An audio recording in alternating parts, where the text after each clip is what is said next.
हाँ जी सीए साहब, कैसे हैं आप सब लोग? ठीक ठाक हो बेटे? बच्चों, हम लोग चल रहे थे स्ट्रेटेजिक एनालिसिस एक्सटर्नल एनवायरनमेंट। तो ये करते टाइम हमारे पास स्टार्ट हो चुका था और हम लोग अभी तक अपने चौथे पॉइंट्स पर हैं। और चौथे पॉइंट में हम कहते हैं कि न्यू इंडस्ट्री में जाने से पहले हमें क्या क्या बातें देख लेनी चाहिए। एक न्यू बिजनेस को चलाने से पहले एक नया बिजनेस करना है, हम एक बड़े ऑर्गेनाइजेशन है, कल मैंने बता दिया था इनमें डिफरेंस होता है ऑर्गेनाइजेशन वगैरह में। तो हम एक ऑर्गेनाइजेशन है, हम इंडस्ट्री के किसी बिजनेस में जाना चाहते हैं तो हमें क्या क्या देखना चाहिए। तो मैंने पहले आपको पॉइंट बताया था एक्सपीरियंस कर्व। एक्सपीरियंस देखो। फिर मैंने कल बताया था अट्रैक्टिवनेस ऑफ इंडस्ट्री, जो आपको याद होगा कि हमने क्या क्या बातें की थी। मार्केट कह लो, इंडस्ट्री कह लो, इसमें हमने एनालिसिस करके देखा था, बहुत सारे पॉइंट देखे थे, फिर कंक्लूजन ड्रा किए थे। अट्रैक्टिव है तो अनअट्रैक्टिव है, क्या क्या करना चाहिए। अब मैं बात करता हूं, आपको नए बिजनेस में जाने से पहले कंपटीशन देखना चाहिए। और यह बड़ा इंपॉर्टेंट है। इसमें पोर्टर साहब आ गए हैं। पोर्टर साहब,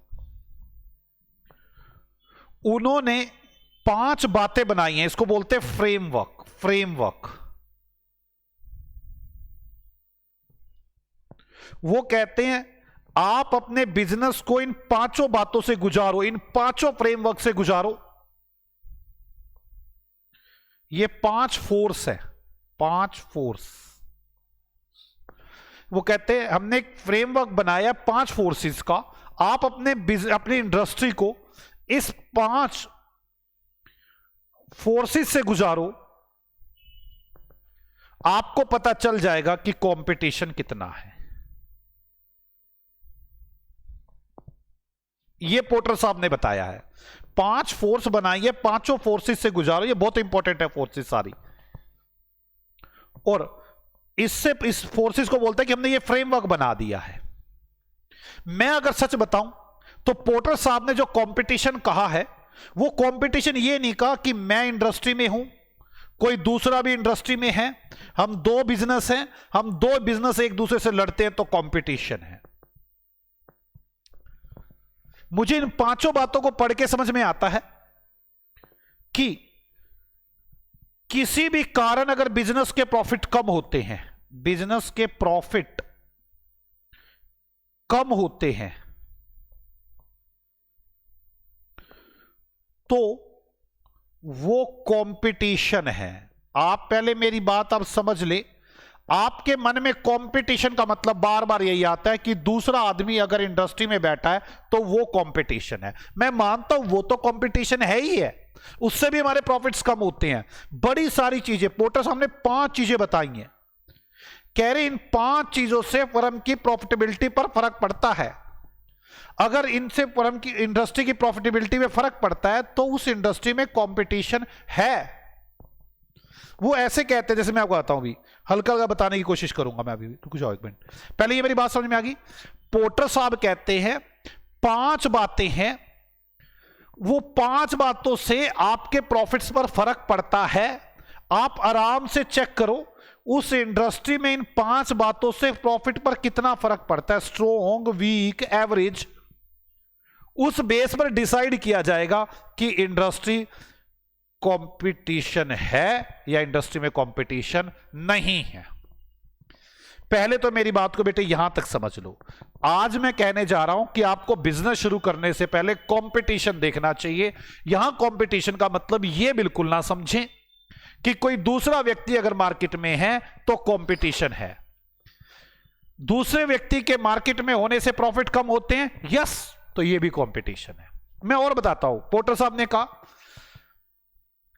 कि मैं 5 बातों को हल्का हल्का बता ही दूं ना कि पोर्टर साहब ने क्या क्या कहा है कि किस किस वजह से कंपटीशन है।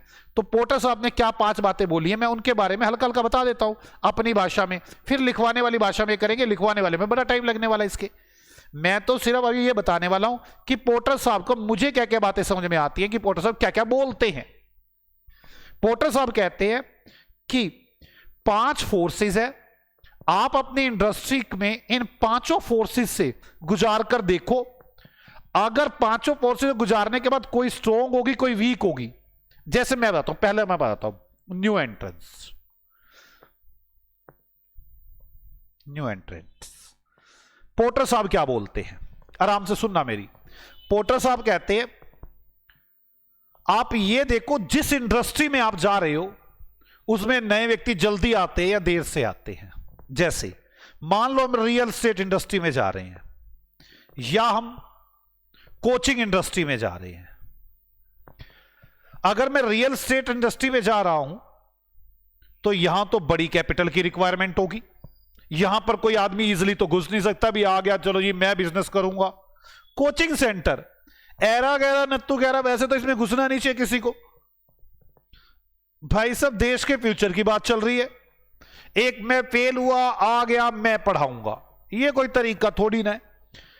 या फिर मैं सुबह जॉब पर जाता हूं शाम कर आकर पढ़ाऊंगा, ये कोई तरीका है क्या भाई? टाइम पास करेगा क्या? या तो सारा दिन पढ़ा ही ले या जॉब पे चला जा। बहुत सारे लोग ऐसा करते हैं।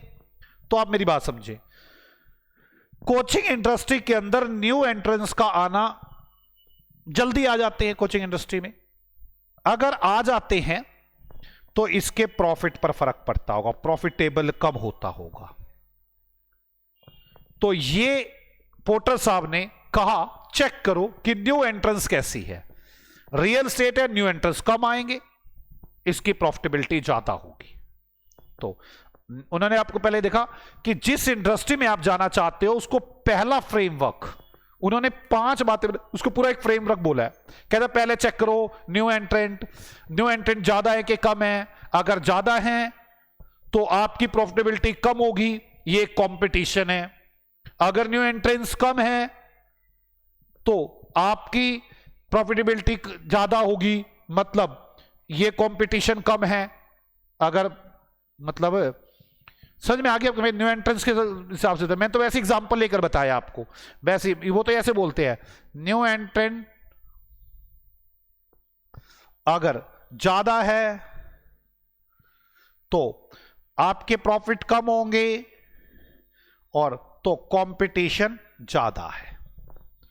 अगर न्यू एंट्रेंट कम है तो प्रॉफिट कम होंगे तो कंपटीशन नहीं, ये मैंने क्या बोल दिया? अगर न्यू एंट्रेंट ज्यादा है तो प्रॉफिट कम होंगे, कंपटीशन ज्यादा होगा। न्यू एंट्रेंट कम है, लोग कम आते हैं तो प्रॉफिट ज्यादा होंगे, लोग आ नहीं पाएंगे तो कंपटीशन कम है। वो तो ये बात बोलते हैं मेनली बस। हाँ, वो इसके बाद ये भी बोलते हैं कि हमें क्या करना चाहिए अपने बिजनेस में। अगर एंट्रेंट ज्यादा होते हैं कैसे रोक लगा सकते हैं, इनके बैरियर बताते हैं। वो बैरियर कि आपको कैसे रोक लगानी है वो बाद में डिस्कशन करेंगे। किसी को एंट्री करने से कैसे रोक दिया, तो एक फोर्स होगी ये। आप जिस इंडस्ट्री में जाना चाह रहे हो उसमें एंट्रेंट देखो, अगर एंट्रेंट ज्यादा है या कम है। दूसरी बात सप्लायर, मैं आपको पहले अपने एग्जांपल के जरिए बताने की कोशिश करूंगा। अब मैंने आपको पहले भी बताया था बड़ी सारी कंपनीज हैं, जो बड़ी सारी कंट्रीज हैं जो ऑयल सप्लाई करती है, कच्चा तेल देती हैं हमें। ईरान, इराक, बहुत सारी हैं। अब इन सब ने मिलकर अपनी एक संस्था बना ली, अपनी एक ऑर्गेनाइजेशन बना ली कि हम सब लोग जो तेल सप्लाई करेंगे वो कम रेट पे नहीं करेंगे, ज्यादा रेट पर करेंगे, मिलकर रेट डिसाइड करेंगे। अब इन्होंने संस्था बना ली। अब बताओ, सप्लायर के अंदर बार्गेनिंग पावर है, वो हमारी सप्लाई को इफेक्ट कर रहा है। अगर सप्लाई करने वाले व्यक्ति कम है, अगर सप्लाई करने वाले व्यक्ति सप्लाई कम है तो रेट महंगा होगा, रेट महंगा होगा, बार्गेनिंग पावर कम होगी आपकी। आप उसे ऐसा नहीं कह सकते भाई सस्ता लगा ले, इससे आपके प्रॉफिट पर फर्क पड़ेगा। तो यह भी एक कंपटीशन है। अब समझ में आ रही है आपको मेरी बात? वो ऐसा नहीं कहते कि जी ठीक है रियल एस्टेट का एग्जांपल, अगर एंट्रेंस ज्यादा है तो प्रॉफिट कम होंगे। सप्लायर, अगर सप्लायर कम है, सप्लाई करने वाले व्यक्ति कम है, एक दो ही सप्लायर है, सामान मिलता ही नहीं कहीं, तो पक्की बात है वो रेट ज्यादा लगाएंगे, बार्गेनिंग पावर कम होगी। अब बायर,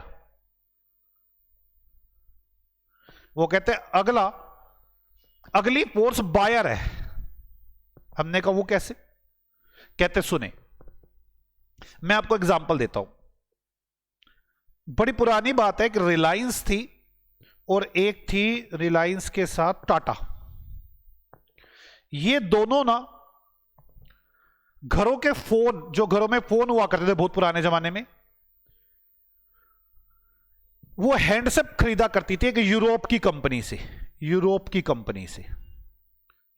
कंपनी से खरीदती थी। उस कंपनी का नाम था क्यूएलकॉम, QUAL, क्यूएलकॉम, कुछ ऐसा नाम था उसका।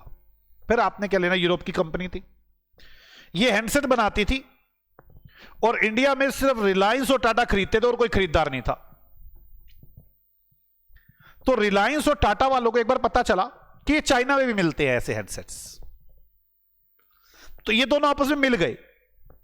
मिलने के बाद यूरोप की कंपनी को बोला, भाई हमें तो सस्ता सामान चाहिए, अच्छी क्वालिटी का सामान चाहिए,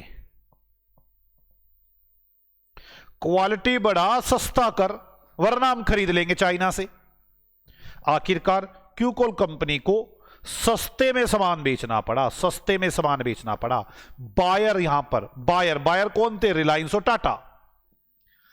बायर कितने हैं आपके? अगर बायर आपके पास स्ट्रोंग है, बायर अगर स्ट्रोंग है तो वो अच्छा सामान मांगेंगे, कम कीमत में मांगेंगे, आपका पैसा इन्वेस्ट ज्यादा कमाएंगे, तो आपके प्रॉफिट कम होंगे। अगर प्रॉफिट कम होंगे तो ये भी एक कॉम्पिटिटिव फोर्स है, एज पर पोर्टर साहब। माइकल पोर्टर ने कहा, आप अपने इंडस्ट्री, जिस इंडस्ट्री में आप जाना चाहते हो उसमें जाके देखो। पहली बात, एंट्रेंस कैसी है, ऐसे कर देख, वो ऐसे, मेरा कहना है वो ऐसे कहते हैं, एंट्रेंस, बायर नहीं, सप्लायर, बायर। जिस इंडस्ट्री में जाना चाहते हो, एंट्रेंस ज्यादा है कि कम है, तो आप ये देखिए, अगर एंट्रेंस कम हुई तो आपके प्रॉफिट ज्यादा होंगे, आप स्ट्रोंग हैं। ऐसे ही आप सप्लायर, वो आपके जो यहां पे माल सप्लाई करते हैं वो कम है कि ज्यादा है? अगर ज्यादा है तो ये वीक फोर्स है, आपके प्रॉफिट बढ़ेंगे। आप मेरी बात समझिए, मैं सारों की स्ट्रोंग बनाऊं क्या? सारों की स्ट्रोंग। अगर एंट्रेंस कम है तो आप स्ट्रोंग है, आपकी इंडस्ट्री स्ट्रोंग है। सप्लायर ज्यादा है तो आपकी इंडस्ट्री स्ट्रोंग है। ऐसी बायर ज्यादा है कि कम है? अगर आपकी इंडस्ट्री में बायर ज्यादा है तो आपकी इंडस्ट्री स्ट्रोंग है। अगर बायर ही कम होंगे तो वो आपसे बार्गेनिंग करेंगे। सब्स्टिट्यूट प्रोडक्ट देखो, उसके बाद सब्स्टिट्यूट प्रोडक्ट,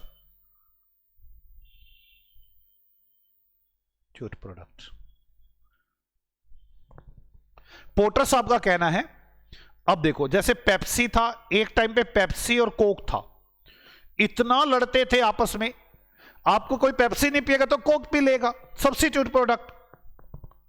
अगर मार्केट में आपके सब्स्टिट्यूट बड़ी ज्यादा है तो आपके प्रॉफिट कम होंगे, और प्रॉफिट कम होंगे तो कॉम्पिटिटिव फोर्स ज्यादा है, आपकी कंपटीशन ज्यादा है। मैं शायद यहां पे थोड़ा कुछ बाद में समझाऊंगा ये स्ट्रॉन्ग वीक, तो आप पहले ये बात समझिए, आपको देखना है ये है। इसके बाद आप देखो नेचर ऑफ रिवाइलरी,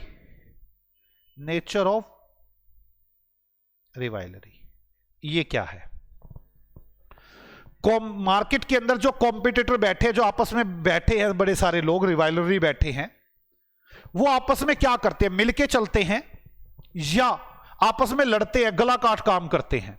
जैसे मैं बताता हूं, पेप्सी और कोक है, ये तो गला काट करते हैं। एक बार तो बीच में आ गया था छोटा पेप्सी, 5 रुपए में फेमस कर दिया था इसने। ये तो प्राइस डाउन कर करके प्रॉफिट्स को कम करते हैं। रिवाइलरीज होते हैं जो मिलकर काम, कुछ होते हैं जो मिलकर काम करते हैं रिवाइलरी। जैसे मैं आपको एग्जांपल देता हूं, जो स्कूल वाले होते हैं, ये साल के एंड में ना आपस में बैठ जाते हैं, आपके प्राइवेट स्कूल वाले सारे जितने बड़े बड़े स्कूल होते हैं शहर के अंदर, आपस में बैठ के मीटिंग करते हैं कि जी सारे जने प्राइस बढ़ाएंगे, रेट बढ़ाए, फीसों के रेट बढ़ाएंगे, सारे बढ़ा देते हैं एक साथ। तो जो नेचर क्या है रिवाइलरी का, एक दूसरे के गला काट करते हैं या मिलकर चलते हैं। अगर मिलकर चलते हैं तो कंपटीशन कम होगा, गला काट करते हैं तो कंपटीशन ज्यादा होगा, प्रॉफिट कम होगा। तो मेरी बात समझ रहे हो? जो मुझे पोर्टर साहब की बात समझ में आती है, पोर्टर साहब ये नहीं कह रहे थे कंपटीशन कोई दूसरा आदमी आपके साथ खड़ा है तो कंपटीशन है। पोर्टर साहब ने पूरी 5 पॉइंट बनाए हैं, कह रहे अपनी इंडस्ट्री को लेकर जाओ और इन 5 पॉइंटों को चेक करो। पहला पॉइंट, न्यू एंट्रेंस है कि नहीं है, सप्लायर कम है कि ज्यादा है, बायर कम है कि ज्यादा है, सब्स्टिट्यूट प्रोडक्ट कम है या ज्यादा है, नेचर ऑफ रिवाइलरी, जो बंदे बैठे हैं कंपटीशन के अंदर, वो जो जितने भी रिवाइलरी हैं, रिवाइलरी होता है जो भाई बंदी से रहेंगे, कंपटीशन होता है गला काटेंगे एक दूसरे का। जितने भी रिवाइवल्स है वो आपस में कॉम्पिटिटर करते हैं, बिजनेस में मिलाकर चलते हैं, जिससे मैंने आपको बता भी दिया। ये सब डिसाइड करने के बाद, 5 पॉइंट डिसाइड करने के बाद, ये 5 पॉइंट डिसाइड करने के बाद, मेरे को कौन सा डिसाइड नहीं करवाना यार, मुझे तो थ्योरी में लिखवाना है। ये 5 पॉइंट डिसाइड करने के बाद पोर्टर साहब क्या बोलते हैं, कहते फिर देखो, जज करो ये 5 पॉइंट स्ट्रोंग है, वीक है, एवरेज है, और फिर डिसाइड करो कि कंपटीशन कितना है, कंपटीशन कितना है। हां, ये किसी हर इंडस्ट्री के लिए सेम नहीं होगा, मेरी बात पहले भी आई थी, ये हर इंडस्ट्री के लिए सेम नहीं होगी। किसी के लिए कंपटीशन, किसी के लिए देखो,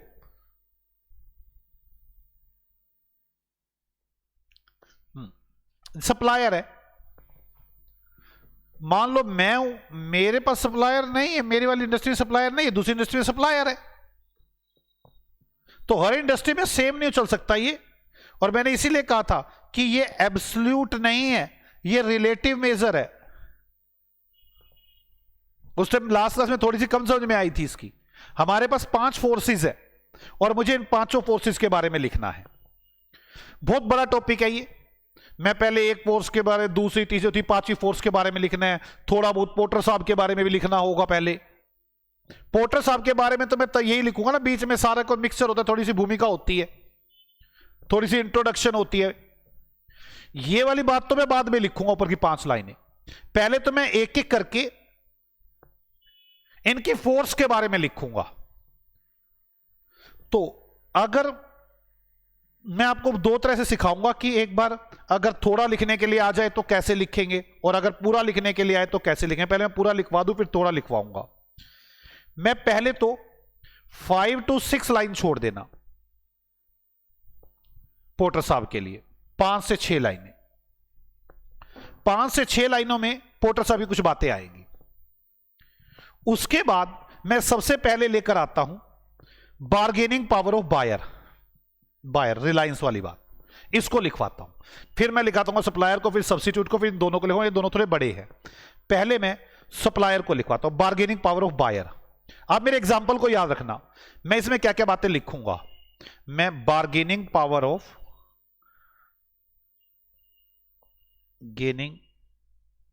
ऑफ बायर में क्या क्या लिखवाऊंगा। पहले अब मेरा एग्जाम्पल याद रख लो, क्या था मेरा एग्जाम्पल? था एक टाटा था, एक रिलायंस था। ये यूरोप की कोई कंपनी थी, उससे खरीद रहे थे, दोनों मिल गए। इनको पता चला था कि चाइना से भी मिल सकता है। इन्होंने इसे प्रेशर बनाया कि हमें सस्ता सामान, अच्छा सामान, इन्वेस्टमेंट तो ज्यादा कर चाहिए, अगर दे सकता हो तो बता, नहीं तो नहीं। अब मुझे यही बातें लिखवानी है। कैसे लिखूं बार्गेनिंग पावर ऑफ बायर? जो बायर है हमारे, बायर का मतलब समझ लो, जो आपसे सामान खरीदते हैं, बायर जो आपसे सामान खरीदते हैं। आप यहां सेलर हो, बार्गेनिंग पावर ऑफ बायर में आप सेलर हो। अपने मन में ठान लो आप सेलर हो। अब सेलर सोच के बात करो कि आपके जो बायर है वो बड़े पंगेबाज है। पहली बात तो ये एक फोर्स है जो इन्फ्लुएंस करती है कॉम्पिटिटिव कंडीशंस को। ये एक फोर्स है जो इन्फ्लुएंस करती है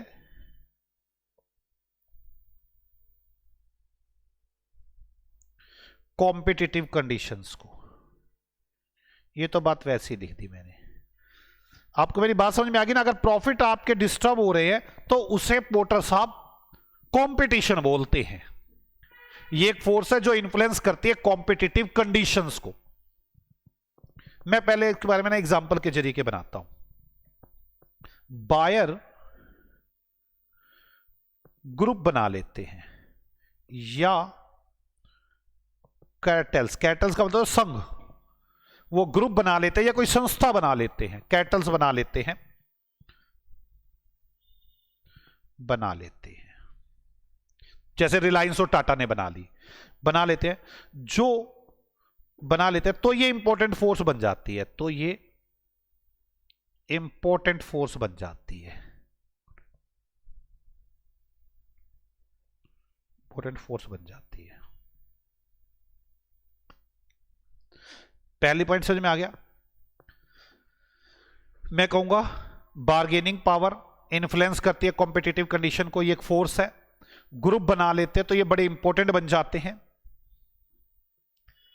ये जो ग्रुप के व्यक्ति होते हैं ये डायरेक्टली या इनडायरेक्टली आपस में जुड़े होते हैं और प्रोड्यूसर पर प्रेशर बनाते हैं।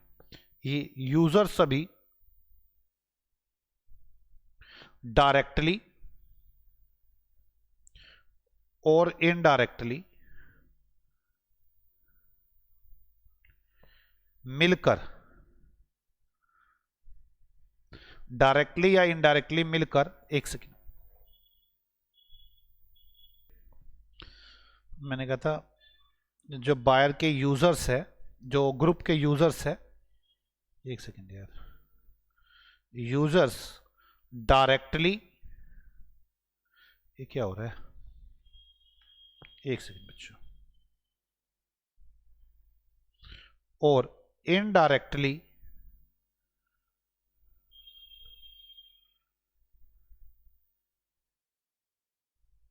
मिल जाते हैं। ओहो कैसे, क्या हो रहा है ये, यहां लिखता हूं, चलो। यूजर डायरेक्टली और इनडायरेक्टली मिलकर प्रोड्यूसर पर दबाव बनाते हैं, प्रोड्यूसर पर दबाव बनाते हैं, प्रोड्यूसर पर प्रेशर बनाते हैं।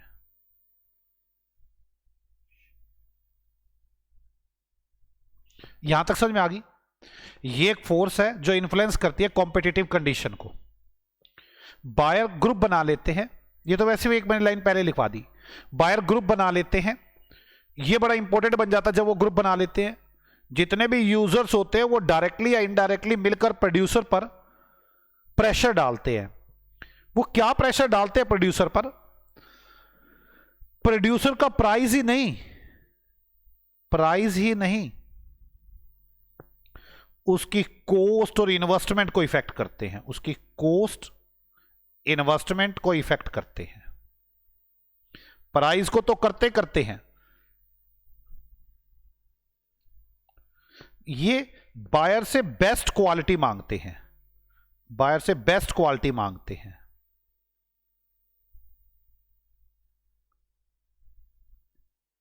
जिससे क्या होता है, उसकी कॉस्ट बढ़ जाती है और इन्वेस्टमेंट बढ़ जाती है, पैसे बढ़ाते नहीं। तो ये बिल्कुल वही वाली बात हो गई जो मैंने बताया था अभी। मैंने कहा था जी देखो जी, टाटा और रिलायंस ने ग्रुप बनाया और इंपॉर्टेंट हो गए वो, उन्होंने डायरेक्टली और इनडायरेक्टली मिलकर प्रोड्यूसर पर प्रेशर बनाया, प्राइस ही नहीं कॉस्ट और इन्वेस्टमेंट को भी इफेक्ट किया, बेस्ट क्वालिटी मांगते रहे, कॉस्ट बढ़ गई उसकी, इन्वेस्टमेंट भी बढ़ गई उसकी। हां, मैं ये बताना चाहता हूं, ये बायर प्रेशर तभी बना सकते हैं, कब कब बना सकते हैं, क्या सिचुएशन है ये प्रेशर बनाने की।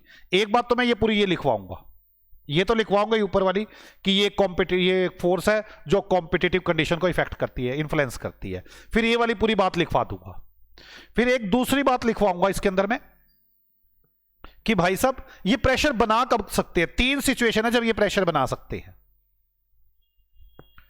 पहली बात तो बायर को पूरी नॉलेज होनी चाहिए, जो आपका सामान खरीदने वाला व्यक्ति है उसको पूरी नॉलेज होनी चाहिए। जैसे इनको पता था कि चाइना से भी सामान मिल रहा है, तो पहली बात तो बायर को पूरी नॉलेज हो रिसोर्सेज के बारे में, उसके सब्स्टिट्यूट के बारे में।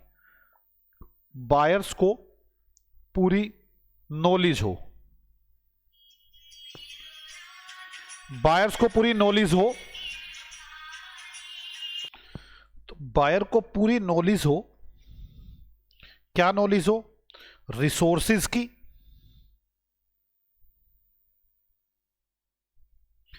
और उनके सब्स्टिट्यूट की,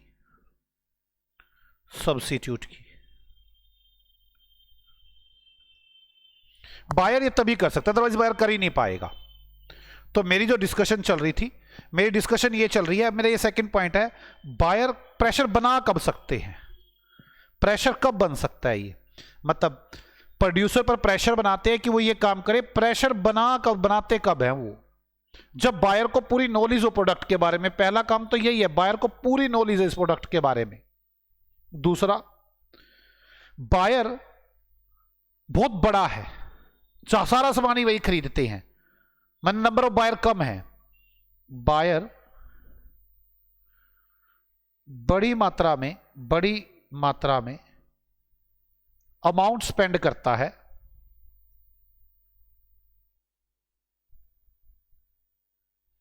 मतलब बायर बिग है, जैसे रिलायंस था। एक तो उन्हें चाइना के बारे में पता है, दूसरा बड़े बड़े बायर है, तीसरा जो प्रोडक्ट वो खरीद रहे हैं ज्यादा इंपॉर्टेंस नहीं है उनके लिए, और वो बड़ी सारी परचेजिंग कंपनी के टच में है, और इजिली उनके पास सब्स्टिट्यूट भी हैं इसके। तीनों बातें इसमें लिखूंगा मैं। पहली बात, वो उनके लिए इंपॉर्टेंट नहीं है, प्रोडक्ट ज्यादा इंपॉर्टेंट नहीं है, वो अदर कंपनीज के टच में है, वो उनके पास इजिली सब्स्टिट्यूट अवेलेबल है, प्रोडक्ट है, वो तभी ऐसा कर सकते हैं। बस मैं यही बात लिखूंगा, बार्गेनिंग पावर ऑफ बायर। मैं कहूंगा ये भी एक कॉम्पिटिटिव कंडीशन है। तो अब समझ में आ गई ना कि उन पोर्टर्स ने 5 बताई हैं, ये 5 कॉम्पिटिटिव कंडीशंस है। तो मैं एक बात कर रहा हूं, बार्गेनिंग पावर ऑफ बायर, क्योंकि आपको पता है बायर की जो बार्गेनिंग पावर है उससे इंपैक्ट पड़ता है फर्म के प्रॉफिट पर। तो क्या क्या बातें मैं इसमें लिखूंगा, ये फोर्स है जो कॉम्पिटिटिव कंडीशन को इन्फ्लुएंस करती है। बायर इसके अंदर ग्रुप बना लेते हैं और ये बड़े इंपॉर्टेंट हो जाते हैं। वो डायरेक्टली या इनडायरेक्टली मिलकर प्रोड्यूसर पर प्रेशर बनाते हैं। प्रोड्यूसर पर क्या प्रेशर बनाते हैं वो, कि वो प्राइस पर ही नहीं, कॉस्ट और इन्वेस्टमेंट को भी इफेक्ट करते हैं। बेस्ट क्वालिटी मांगते हैं, कॉस्ट बढ़ जाती है, इन्वेस्टमेंट बढ़ जाती है। और ये बायर तभी कर पाता है जब बायर को फुल नॉलेज होती है रिसोर्सेज की और उसके सब्स्टिट्यूट की। बायर बहुत बड़े होते हैं, बड़ी ज्यादा अमाउंट स्पेंड करते हैं, और वो उनके लिए ये हमारा प्रोडक्ट इंपॉर्टेंट नहीं है, वो इसके बिना थोड़ी देर काम चला सकते हैं, वो अदर कंपनीज के टच में है, वो इजिली कॉस्ट को इजिली सब्स्टिट्यूट प्रोडक्ट पर शिफ्ट हो सकते हैं, इजिली सब्स्टिट्यूट प्रोडक्ट पर जा सकते हैं। मैं इन बातों को आपको लिखवाना चाहता हूं। आप लोग क्या करेंगे, पहले 5 लाइनें थ्योरी में लिखेंगे, 5 लाइनें छोड़ देंगे, 5-6 लाइनें छोड़ दो। कारण मैं उसमें थोड़ी बहुत भूमिका लिखवाऊंगा, थोड़ी बहुत पॉइंट लिखवाऊंगा ताकि आप कर सके, और इसके बाद मैं लिखवाऊंगा, इसके बाद कराऊंगा। इसके बाद मैं पहला पॉइंट लिखे 5-6 लाइनें जो छोड़ने के बाद। आज मैं पोर्टर साहब के 5 मॉडल्स की बात कर रहा हूं, ये ऊपर लिखवाऊंगा, उनके बारे में लिखें। Bargaining power of buyer. आप अपने मन में अगर यहां बनाना चाहे थोड़ा बहुत तो कर सकते हैं। रिलायंस और टाटा ने मिलकर, यूरोप की कंपनी थी, उसके फोन बॉक्स आया करते थे, फोन बॉक्स, उनमें ऐसा काम किया था यूरोप की कंपनी के साथ। तो ये तो मैंने वैसे लिखवा दिया। बार्गेनिंग पावर ऑफ बायर पे एग्जाम में नहीं लिख के आना। देखिए, this is another force that influence the competitive condition of the industry. पहले बात तो यह मत समझे कि कंपटीशन का मतलब सिर्फ और सिर्फ दूसरा पर्सन जो मेरे जैसा सामान बेचता हो वही होता है, नहीं। कंपटीशन की ये भी एक कंपटीशन कंडीशन को इफेक्ट कर, दिस इज अनदर फोर्स, ये भी एक फोर्स है, that influence is the competitive condition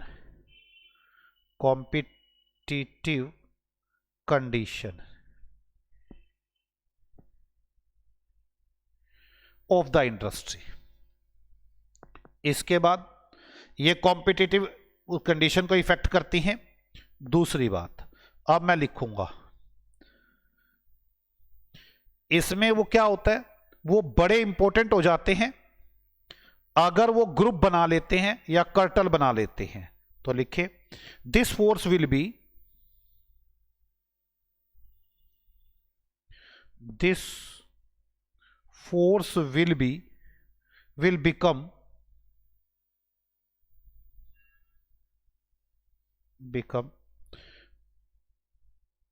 heavier, ये हैवी हो जाती है, depending on the possibilities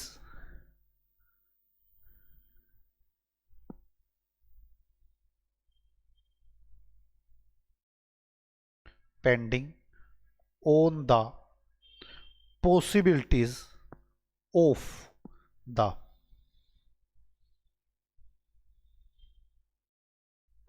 depending on the possibilities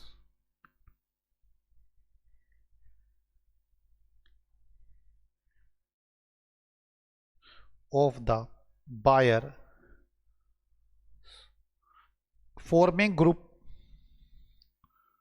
forming groups और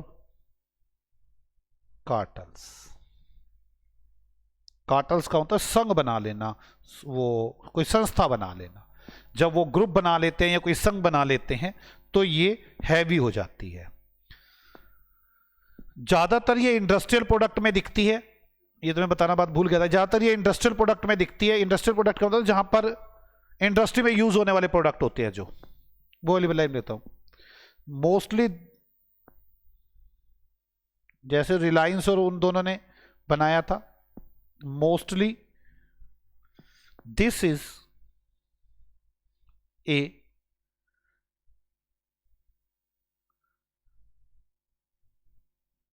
phenomenon seen in the industrial product. ये बात ज्यादातर इंडस्ट्रियल प्रोडक्ट में दिखती है, seen in industrial product, industrial product ज्यादातर ये उसी में नजर आती है। ठीक है, यहां तक समझ में आ गई। मैंने यहां तक की बात लिख दी, ये बड़ी इंपॉर्टेंट होती है। यहां पर बायर हैवी हो जाते हैं जब वो ग्रुप बना लेते हैं। अब ये वाली बात लिखूंगा, डायरेक्टली और इनडायरेक्टली मिलकर प्रोड्यूसर पर प्रेशर डालते हैं। क्वाइट ऑफ्टन, आमतौर पर,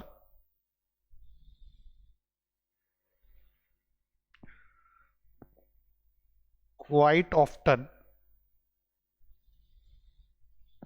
user of industrial product, users of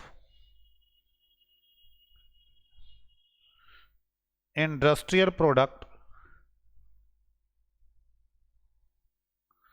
come together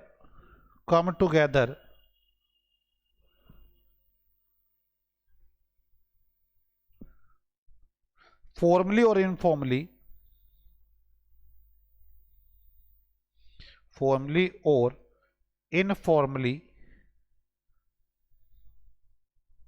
and exert pressure, और प्रेशर डालते हैं on the producer, and exert pressure on the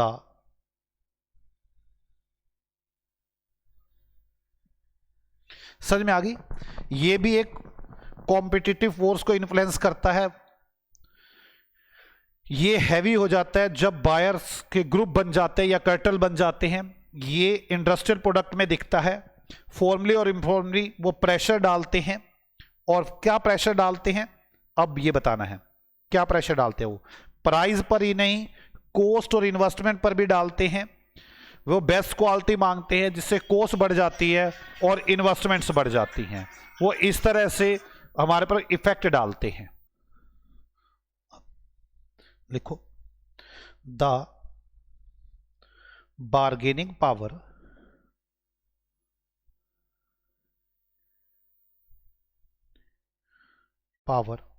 of the buyer influence not only the prices, influence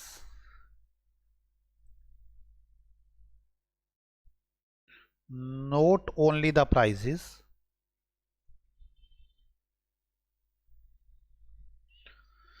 that the producer can change, that the producer can charge, that the producer can charge, but also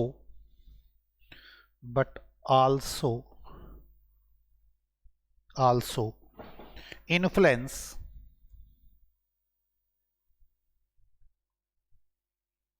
also influences in many cases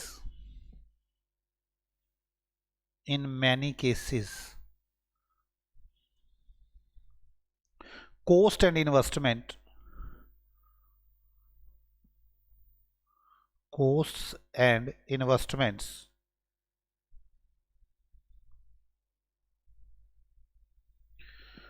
of the producer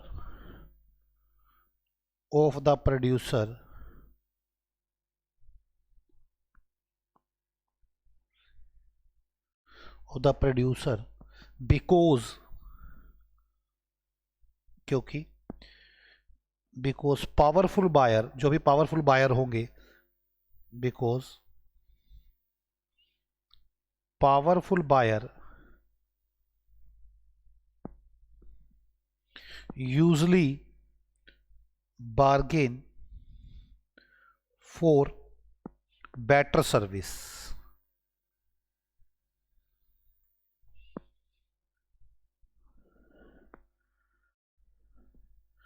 Powerful buyer usually bargaining for better service which involve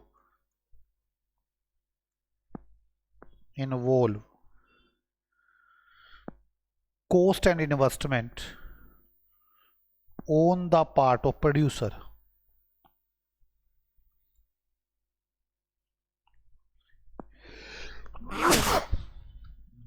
You see here, producer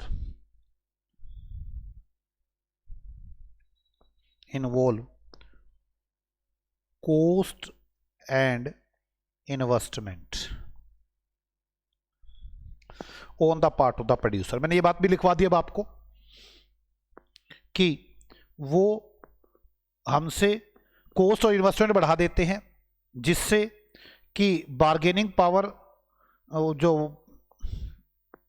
powerful buyer होते हैं वो bargain करते हैं better service के लिए, cost and investment हमारे part पर बढ़ जाती है।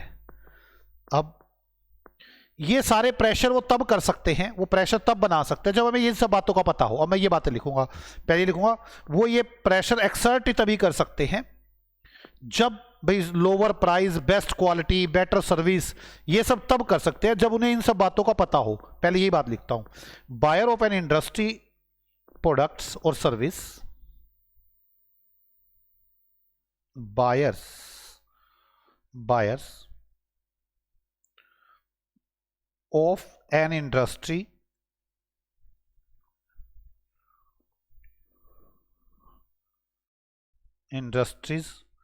product or service can sometimes exert considerable pressure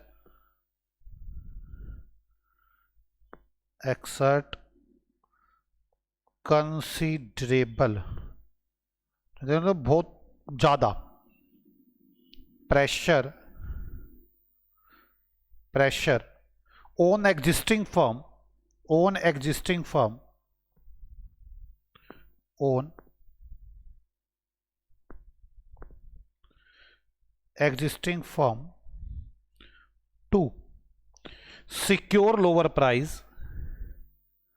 to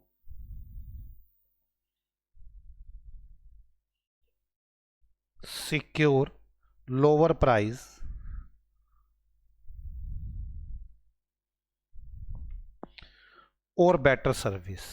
or better service the leverage is particularly even ये बातें तब होंगी the leverage is particularly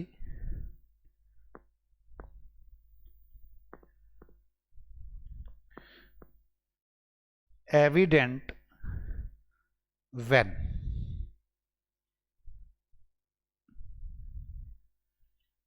ये तब होगा जब बायर को वही तीनों बातें लिखूंगा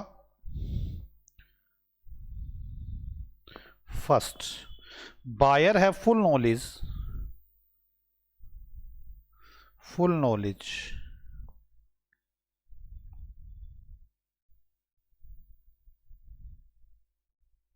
buyers have full knowledge of the sources of product and their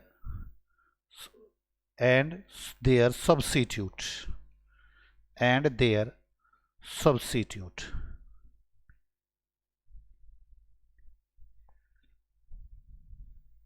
लिखें एक बार buyers have full knowledge of the resources of the product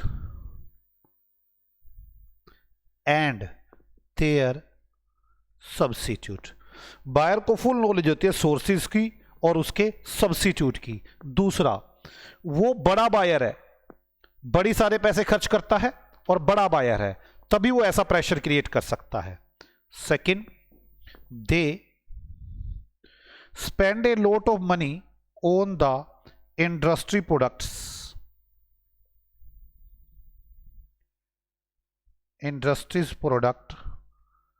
that is they are big buyer तो लिखिए इस बात को they spend a lot of money on the industry product that is they are big buyer वो बड़े buyer हैं they are big buyers तीसरी बात मैं यही लिखूंगा कि जी वो प्रोडक्ट उनके लिए इंपॉर्टेंट नहीं है अदर कंपनियों के टच में है इजीली सब्स्टिट्यूट अवेलेबल है उनके पास तो लिखें third point the industry product जो हमारा प्रोडक्ट है द इंडस्ट्री प्रोडक्ट जिस इंडस्ट्री में आप जाना चाह रहे हो वो जो प्रोडक्ट है is not perceived as critical to be the buyer needs पहली बात तो वो क्रिटिकल नहीं है ये बात लिखवाता हूं is not PER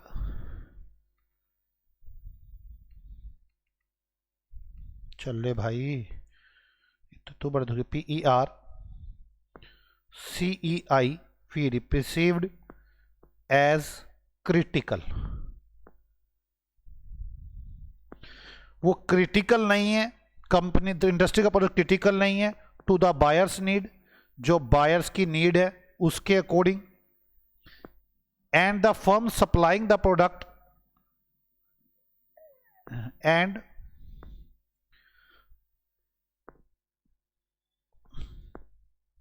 एंड और जो बायर है वो बड़े सारे जो सप्लाई करने वाले उनके टच में है।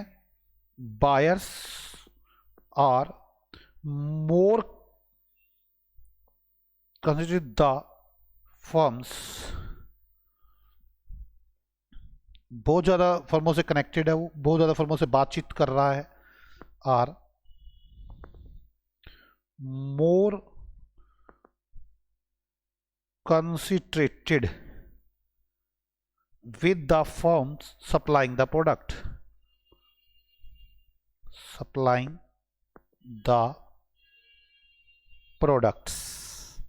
और अगली बात, इजिली वो शिफ्ट हो सकता है सब्स्टिट्यूट पर, they can easily switch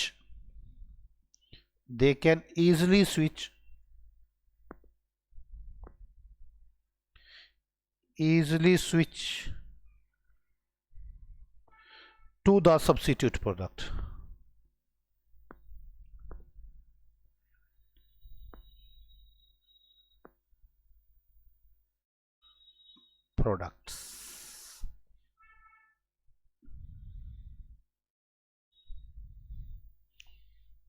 To the substitute products. हम इजिली सब्स्टिट्यूट प्रोडक्ट पर जा सकते हैं। हमारे पास पहला टॉपिक खत्म हुआ, बार्गेनिंग पावर ऑफ सप्लायर। इससे अगला टॉपिक हमने करना है बार्गेनिंग पावर ऑफ बायर। आ जाओ इसे भी शुरू करते हैं, बार्गेनिंग पावर ऑफ बायर को। आराम से मेरी बात को समझेंगे। मैं क्या करा रहा हूं आपको इस वक्त, मैं ये करा रहा हूं, पोर्टर साहब ने 5 चीजें बनाई हैं। आप जिस इंडस्ट्री के अंदर एंटर करना चाहते हैं अपने इंडस्ट्री में, उसमें इस फ्रेमवर्क को लगाकर देखें, आपको पता चल जाएगा कॉम्पिटिटिव कंडीशंस कैसी हैं। कॉम्पिटिटिव कंडीशन तो मैंने तो ये कहा था जैसे प्रॉफिटेबिलिटी कम होती है, तो मैंने इसमें बार्गेनिंग पावर ऑफ बायर आपको भी करवाया। मैंने कहा ये भी इन्फ्लुएंस करता है कॉम्पिटिटिव कंडीशन को। ये तभी पॉसिबल होता है जब वो ग्रुप बना लेते हैं, अपना क्रिएट कार्टर बना लेते हैं। ऐसा इंडस्ट्रियल प्रोडक्ट में दिखता है, वो सब मिल जाते हैं फॉर्मली या इनफॉर्मली और प्रेशर एक्सर्ट करते हैं प्रोड्यूसर पर, और वो प्राइस को ही नहीं कॉस्ट और इन्वेस्टमेंट को भी प्रेशराइज करते हैं। पावरफुल बायर बार्गेन करते हैं बेटर सर्विस के लिए, इसके लिए कॉस्ट और इन्वेस्टमेंट लगती हैं, और वो कंसिडरेबल प्रेशर इंसर्ट करते हैं और वो कम प्राइस पर बेटर सर्विस लेते हैं अगर बायर को फुल नॉलेज होगी क्या क्या सोर्स एंड सब्स्टिट्यूट अवेलेबल है। और वो एक लॉट ऑफ मनी स्पेंड करता है इंडस्ट्री में प्रोडक्ट खरीदने के लिए, वो बिग बायर है, और उसके लिए जो हमारा प्रोडक्ट है, इंडस्ट्री का प्रोडक्ट है, वो उसकी नीड के लिए इतना क्रिटिकल नहीं है, और वो और सप्लाई करने वाली फर्म के साथ कंसंट्रेटेड है, और वो इजीली शिफ्ट हो सकता है सब्स्टिट्यूट प्रोडक्ट पर। तो ये हमारा पहला थ्रेट था, पहली कंपटीशन देखने की नजरिया था।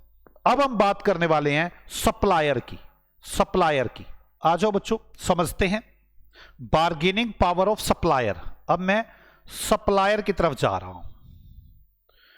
वैसे तो मैंने इसमें जो एग्जांपल दिया था वो मैंने आपको ये एग्जांपल दिया था कि जी जो वो होते हैं ना ऑयल वाली कंपनियां फॉरेन कंट्रीज की, वो सब मिल गई हैं, और वो मिलकर अब सप्लाई नहीं करती, सप्लाई सस्ता सामान नहीं करती।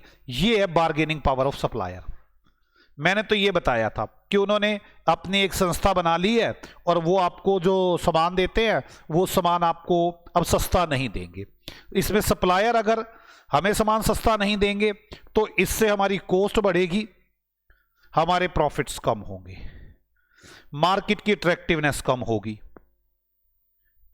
इसलिए यह भी एक कॉम्पिटिटिव फोर्स है। अब मैं इसमें लिखूं क्या, मेरे लिए ये बातें आती है तो मैं इसमें 3 बातें लिखूंगा, 1 2 3 बातें लिखूंगा। पहली बात तो सप्लायर की बार्गेनिंग पावर होती है, सप्लायर की भी बार्गेनिंग पावर होती है भाई, सप्लायर की भी बार्गेनिंग पावर होती है।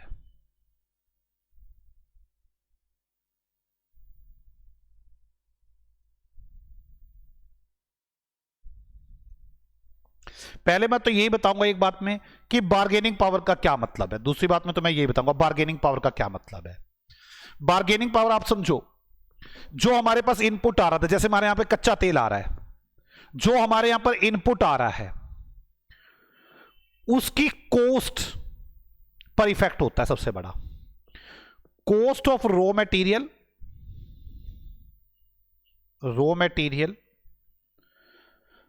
अदर इनपुट की कॉस्ट डिटरमाइंड करती है बार्गेनिंग पावर, की कॉस्ट डिटरमाइंड करती है बार्गेनिंग पावर। ये सप्लायर बार्गेनिंग पावर है। अब यहां पे आप परचेजर हो, अपने मन में ये ध्यान दो, इससे इंडस्ट्री की अट्रैक्टिवनेस, प्रॉफिटेबिलिटी कम हो जाती है। इंडस्ट्री अट्रैक्टिवनेस और प्रॉफिटेबिलिटी बार्गेनिंग पावर पर डिपेंड करती है।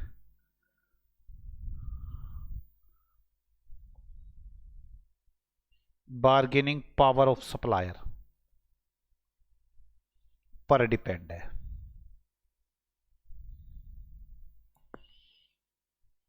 मैं कह रहा हूं सप्लायर की भी बार्गेनिंग पावर होती है, मैं पहली बात तो ये कह रहा हूं।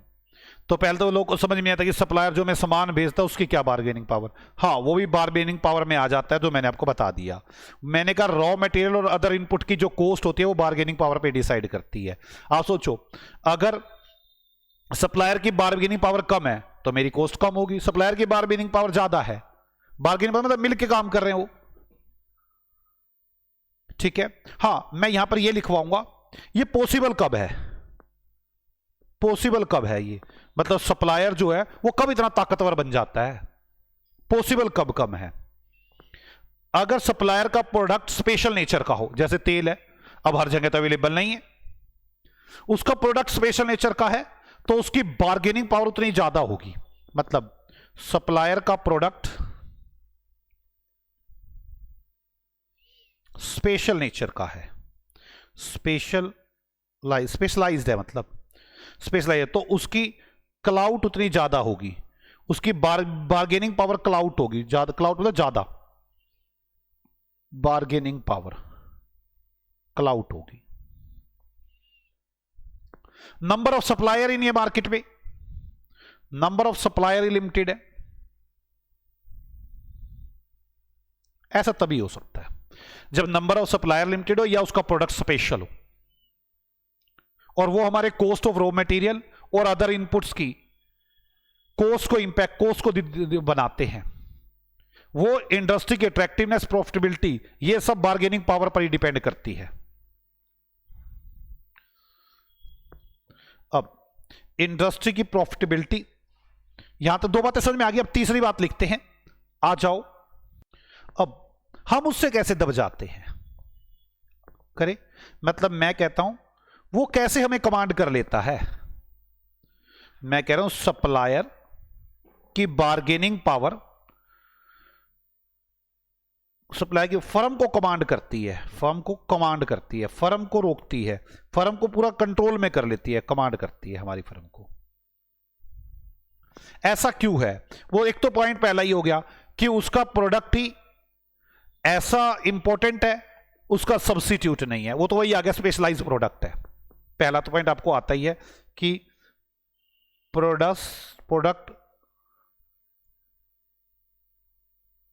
क्रूशियल है, सब्स्टिट्यूट नहीं है, सब्स्टिट्यूट्स अवेलेबल नहीं है,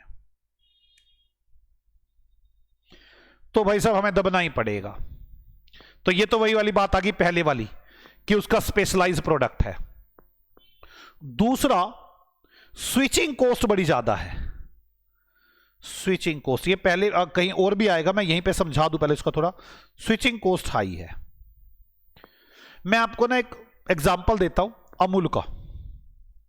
वैसे मैं बता रहा हूं, लिखना नहीं है, ये अमूल का एग्जांपल। अमूल में ना बहुत बड़ी बड़ी मशीनें लगी हुई हैं। एक एक मशीन 10-10 करोड़ रुपए की है, और कई मशीनें लगी हुई हैं, 10-10 करोड़ रुपए की। और जो अमूल के वर्कर्स है ना, सारी मशीनें, जो वर्कर्स है वो भी उसको चलाने में सक्षम है, चलाने में परफेक्ट हो गए, बार बार चला चला के परफेक्ट हो गए हैं। अब अमूल ने क्या किया, अमूल सोच रही, जो ये मशीनें है ना, ये सारी की सारी, मान लो, अभी मुझे कंपनी का नाम तो नहीं ध्यान उसका, मान लो ये जेनपेक की हैं, जेनपेक। अब हुआ यूं, ये मशीनें सारी की सारी एक दूसरी कंपनी की आती है, मान लो नीरज कंपनी की भी आती है सारी की सारी। अमूल चाहता है कि मैं नीरज कंपनी की सारी मशीनें लगा लूं, क्योंकि जेनपेक की मशीनों में बड़ा सारा खर्चा करना पड़ता है हर साल, इसकी रिपेयर है, बहुत सारा कुछ खर्चा करना पड़ता है। और कोई सामान खरीदना तो जेनपेक अपनी ज्यादा खरीद के आता है, कोई मशीनें खराब हो जाए तो जेनपेक कहता है महंगा दूंगा। हम नीरज की कंपनी में शिफ्ट होना चाहते हैं, अब प्रॉब्लम है मैं शिफ्ट नहीं हो पाऊंगा। कारण, एक तो मशीनें बड़ी महंगी हैं, मैं यहां पर नई मशीनें खरीदूंगा। दूसरा, मेरे वर्कर वो इसको चला चला के परफेक्ट हो गए, नई मशीनों को चलाने में बहुत टाइम लगने वाला है उनको। स्विचिंग कॉस्ट इतनी ज्यादा है, सप्लायर को पता है भाई साहब अब जेनपेक से ये नीरज पे तो जाने वाला है नहीं। तो आप मेरी बात समझे, सप्लायर क्यों दबता है, मैं ये बात कह रहा था। सप्लायर के दबने के कारण क्या है, एक तो उसका प्रोडक्ट बड़ा इंपॉर्टेंट है, सब्स्टिट्यूट नहीं है दूसरा उसका कोई। दूसरा, हमारी स्विचिंग कॉस्ट बड़ी ज्यादा है यार। अगर हम स्विच करने की सोच भी ले तो बड़ी ज्यादा कॉस्ट आती है, जो सप्लायर की बारगेनिंग पावर माननी पड़ती है, सप्लायर की बातें सारी। दूसरा, बायर की तुलना में सप्लायर ज्यादा कंसिट्रेटेड है। समझाता हूं क्या है, समझाता हूं क्या है। हुआ यूं,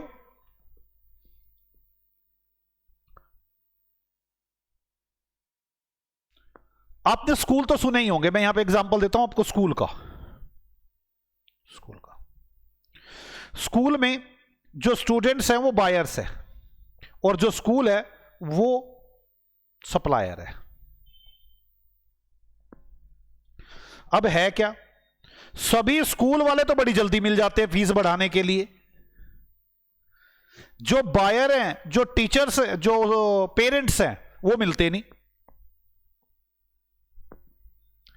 जो बायर है, बायर की तुलना में सप्लायर ज्यादा कॉन्सेंट्रेटेड है, सप्लायर जल्दी मिल जाते हैं सारे के सारे, बायर मिल ही नहीं पाते आपस में, इस वजह से उनकी दादागिरी चलती रहती है।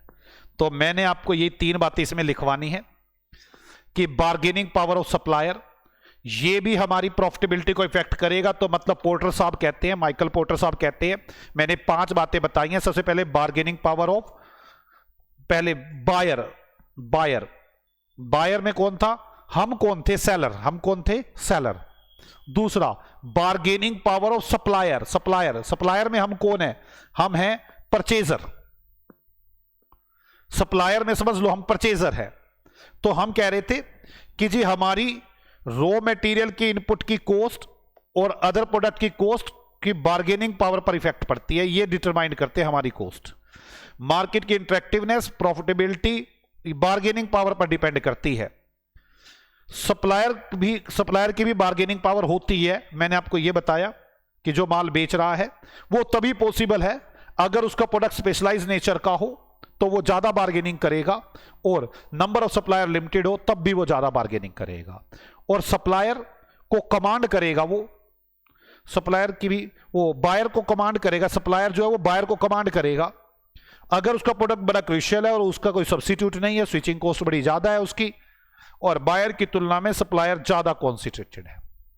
तो मैं इन सब बातों को अब आपको लिखवाता हूं, फिर आगे चलते हैं। अब हम लिखेंगे बार्गेनिंग पावर ऑफ सप्लायर। आ जाओ, लिखना शुरू करें।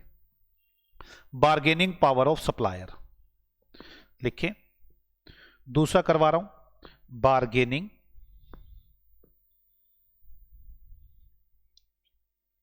पावर ऑफ सप्लायर लिखे। Often supplier,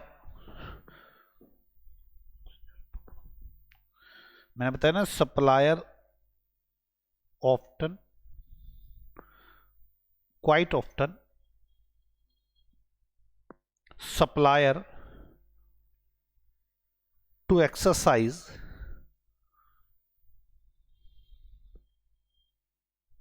often supplier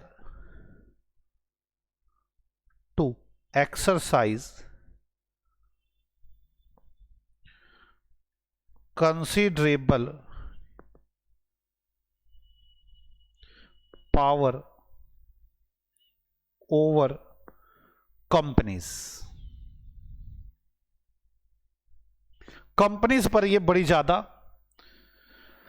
supplier भी पावर, सप्लायर के पास भी पावर है। और ये कब होती है, अब मैं इन बातों को करूंगा। मेरा पहला पॉइंट, ये कब होती है मैंने तो पहले बताया, सप्लायर की भी बार्गेनिंग पावर है अगर सप्लायर का प्रोडक्ट स्पेशल है या नंबर ऑफ सप्लायर लिमिटेड है। अब मैं यही लिखवाऊंगा, नंबर ऑफ सप्लायर्स लिमिटेड है। तो चले, the more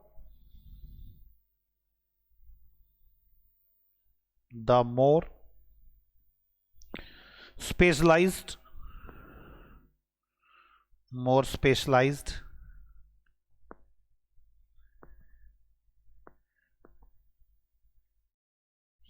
specialized the offering from the supplier, the more supplies the offering from the supplier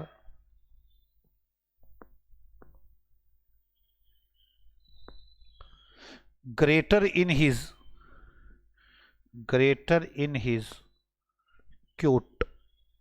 clout।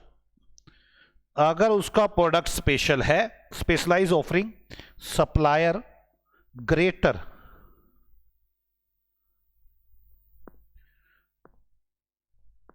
Clout. Supplier भी एक्सरसाइज कर सकता है इस पावर को कंपनीज पर। अगर वो स्पेशलाइज ऑफर कर रहा है तो उसके अंदर ज्यादा पावर है। If the supplier is also limited, if the supplier are also limited,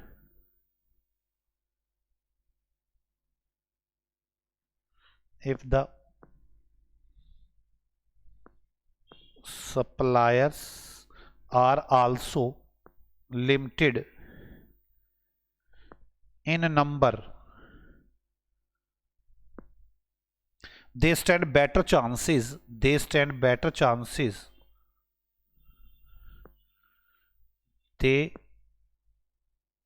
stand still better chances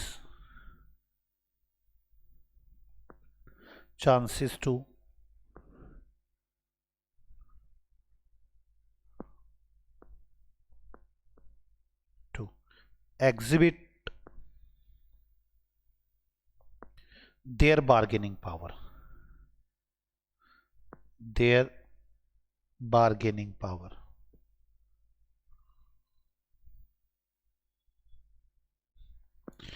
supplier भी एक्सरसाइज कर सकते हैं considerable power over company. The more specialise offering great clout, अगर वो मोर स्पेशल प्रोडक्ट है, मोर specialise offer है, तो greater cloud मतलब ज्यादा मोल भाव कर सकते हैं, clout. Supplier limited in numbers, chances to exhibit the bargaining power. अब मैं दूसरी बात इसमें लिखने जा रहा हूं, और दूसरी बात क्या है मेरी, जरा ये देखें कि मेरा रॉ मटेरियल की कॉस्ट, इनपुट की कॉस्ट बार्गेनिंग पावर ही डिसाइड करती है, इंडस्ट्री की अट्रैक्टिवनेस और प्रॉफिटेबिलिटी भी वही चीजें डिसाइड करती हैं। मैं अपना सेकंड पॉइंट लिखने जा रहा हूं, तो लिखे second point, the bargaining power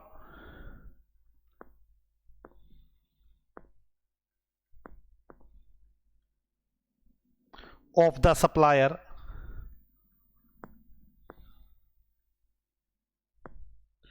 determine the cost of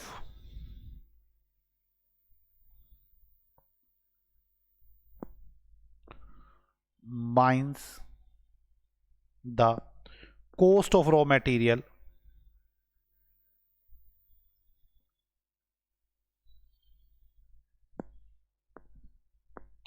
and other inputs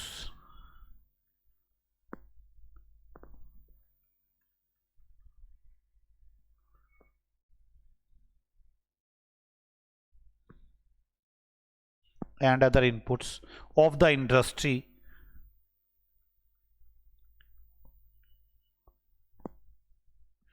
and therefore industry attractiveness and profitability. Therefore industry attractiveness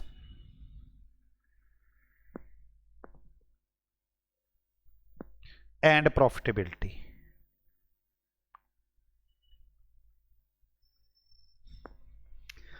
इसके बाद अब मैं अपने तीसरे पॉइंट पर जाऊंगा और तीसरे पॉइंट में लिखूंगा कि जी सप्लायर इन्फ्लुएंस कैसे कर सकता है। उसके पास बड़े सारे रास्ते हैं जो हमें कमांड करता है। एक तो उसकी वो हमारी बार्गेनिंग पावर को कैसे कमांड करता है, हमारे प्रॉफिट को कैसे इन्फ्लुएंस करता है। मैं ये बात लिखवाऊंगा कि सप्लायर हमारी प्रॉफिटेबिलिटी को बड़े तरीकों से इन्फ्लुएंस करता है, वो हमें कमांड करता है, हम बार्गेनिंग पर हमें कमांड करती है। और कैसे कमांड करती है कि उसका प्रोडक्ट बड़ा क्रिशियल होता है, हमारे पास सब्सिट्यूट नहीं होते, स्विचिंग कॉस्ट बड़ी ज़्यादा होती है और बायर की तुलना में सप्लायर ज़्यादा कॉन्सेंट्रेटेड होते हैं। मैं ये बात लिखवाने वाला अपना तीसरा पॉइंट। अब बच्चों याद आपको करने हैं यार, एक बार मैं एक बार तो करवा सकता हूं। आप डेली की क्लास के शॉर्टकट नोट्स बनाए। Supplier can influence, suppliers can influence the profitability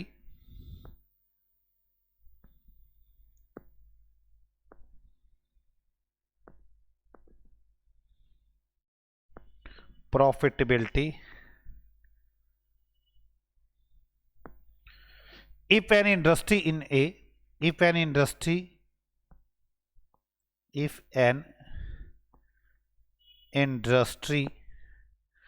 in a number of ways, in a number of ways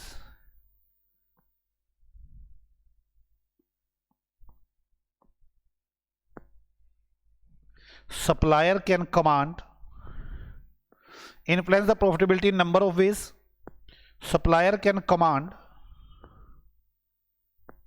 bargaining power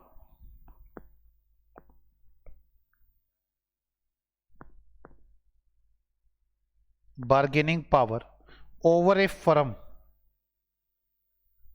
when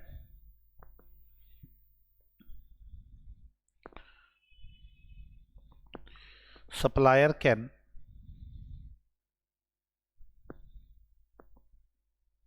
command bargaining power over a firm when, अब point लिखूंगा वही 3। इसके बाद मेरे पास ये second भी खत्म हो जाएगी पोर्टर साहब के। Their product are crucial to the buyer, उसके प्रोडक्ट हमारे लिए बड़े क्रूशियल हैं and substitute are not available, their product are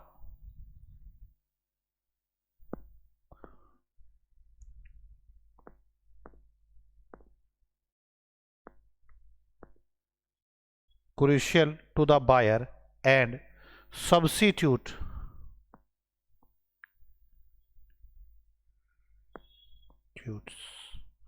are not available,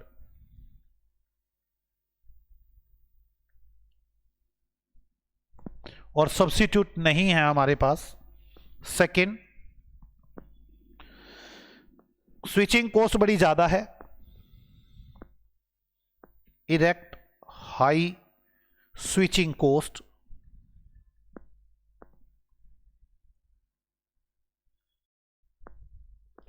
they can erect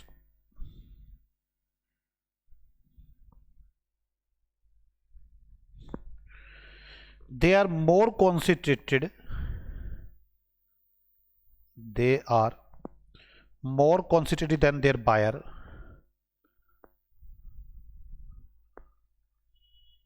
more concentrated than their buyer,